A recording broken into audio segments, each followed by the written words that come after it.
വ്യാപാരം, സുരക്ഷ, പ്രതിരോധമടക്കം മലേഷ്യയുമായി നിർണായക 10 കരാറുകളിൽ ഒപ്പുവെച്ച് ഇന്ത്യ. ഭീകരതയ്ക്കെതിരായ പോരാട്ടത്തിൽ സൗഹൃദ രാഷ്ട്രങ്ങളുടെ പിന്തുണ നിർണായകമെന്ന് മലേഷ്യൻ പ്രധാനമന്ത്രി അൻവർ ഇബ്രാഹിമുമായുള്ള ഉഭയകക്ഷി ചർച്ചകൾക്ക് ശേഷം നരേന്ദ്രമോദി. മലേഷ്യയിൽ ഒരു കോൺസുലേറ്റ് കൂടി തുറക്കുമെന്ന് പ്രധാനമന്ത്രി.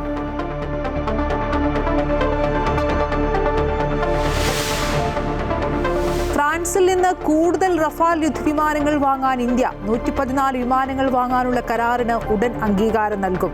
ചെലവ് 3 ലക്ഷം കോടി രൂപ. ഫ്രഞ്ച് പ്രസിഡന്റ് ഇമാനുവൽ മക്രോണിന്റെ ഇന്ത്യ സന്ദർശനത്തിന് മുന്നോടിയായി കരാറിൽ ഒപ്പുവയ്ക്കും.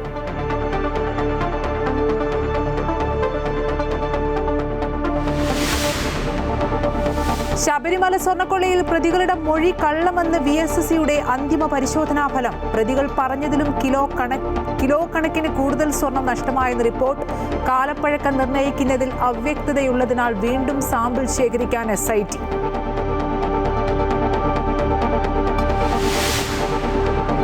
പോറ്റിയുമായുള്ള കടകംപള്ളിയുടെ മറ്റൊരു ഫോട്ടോ കൂടി പുറത്ത്. 2 അല്ല 40 തവണ പോയാലും തുറന്നു പറയാൻ മടിയില്ലെന്ന് കടകംപള്ളി. വിവാദം വരുന്നതുവരെ പോറ്റിയെക്കുറിച്ച് മറിച്ചൊരു ധാരണ ഉണ്ടായില്ലെന്ന് അടൂർ പ്രകാശ്.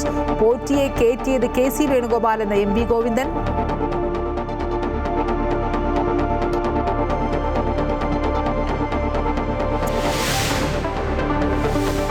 നെടുംപറമ്പിൽ ക്രെഡിറ്റ് സിൻഡിക്കേറ്റുമായി ബന്ധപ്പെട്ട നിക്ഷേപ തട്ടിപ്പ് കള്ളപ്പണക്കേസിൽ പത്തനംതിട്ട MP ആന്റോ ആന്റണിയെ ചോദ്യം ചെയ്യാൻ ED.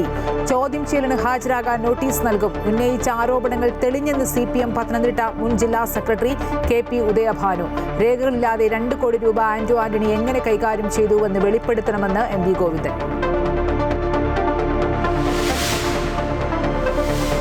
സന്തോഷ് ട്രോഫി കിരീടം സർവീസസിന്. എക്സ്ട്രാ ടൈമിൽ കേരളത്തിനെ തോൽപ്പിച്ചത് 1-0. കേരളം ഫൈനലിൽ തോൽക്കുന്നത് 9ാം തവണ.